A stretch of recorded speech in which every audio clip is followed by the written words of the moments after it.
pagsisisi na panloob.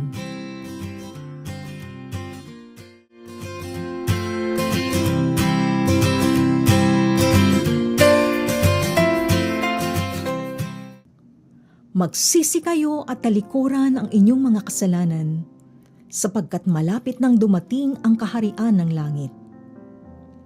Ito ang isinisigaw ng ating pangunahing tauhan na si Juan Bautista. Sa ating ebanghelyo ngayong ikalawang linggo ng Adyento, si Juan ang tinutukoy ni Propeta Isaías nang sabihin niya, "Ito ang pahayag ng isang taong sumisigaw sa ilang. Ihanda ninyo ang daraanan ng Panginoon. Gumawa kayo ng mga tuwid na landas na kanyang lalakaran." Si Juan Bautista ang naghanda sa pagdating ng ating Panginoong Hesus.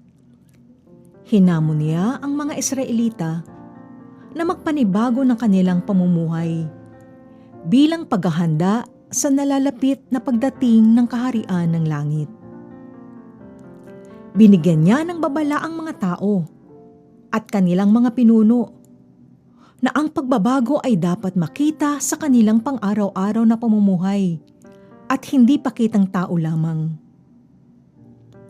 Sa panahon natin ngayon, patuloy tayong pinaalalahanan ni Juan Bautista na maghanda upang sa pagdating ng ating Panginoong Hesus ay may madatnan siyang tutuluyan sa ating mga puso.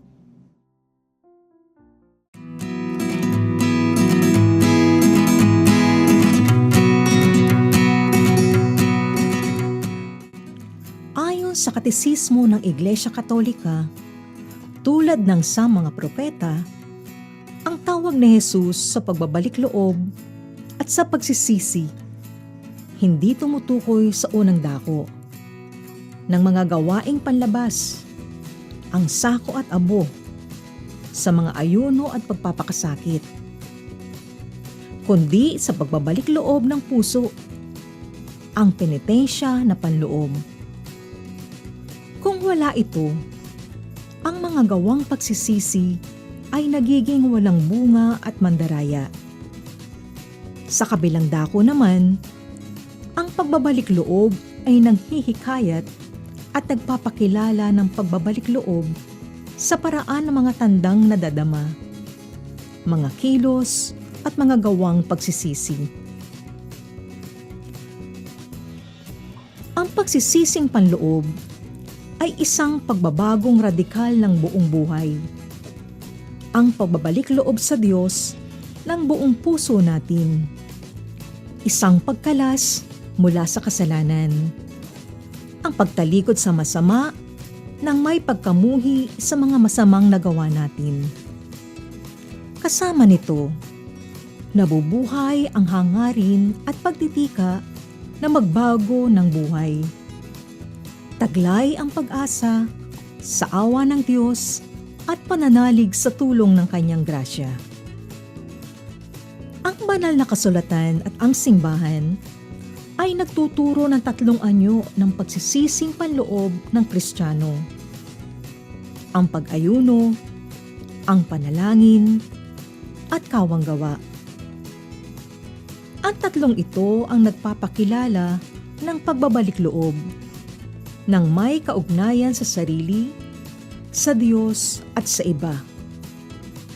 Ginagawa ang pagbabalik loob sa pamamagitan ng pakikipagkasundo, paglingap sa mga dukha, pagsasagawa at pagsasanggalang ng katarungan at karapatan, sa paraan ng pagkilala ng ating mga pagkukulang sa mga kapatid, ang koreksyon ng kapatid, ang pagbabagong buhay, ang pag-uusisa ng budhi, ang direksyon ng espiritual, ang pagtanggap ng mga tiisin, ang pagtitiis ng pag-uusig dahil sa katwiran, pasanin ang krus sa araw-araw, at sundan si Jesus ay mga daang lalong tiyak ng pagsisisi.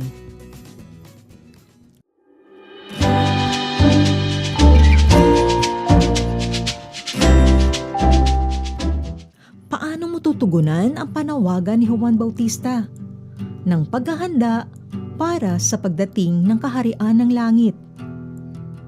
Una, pagsusumikapang isabuhay ang pangakong pagpapanibago ng buhay na hindi lamang pakitang tao, kundi tunay na nakikita sa pang-araw-araw kong buhay. Ikalawa, tanggapin ang aking kahinaan at mga kasalanan hanggat hindi ako nagpapakumbaba sa aking mga pagkukulang. Hindi ko maiisip na kailangan ko ang awa at patawad ng Diyos at kapwa.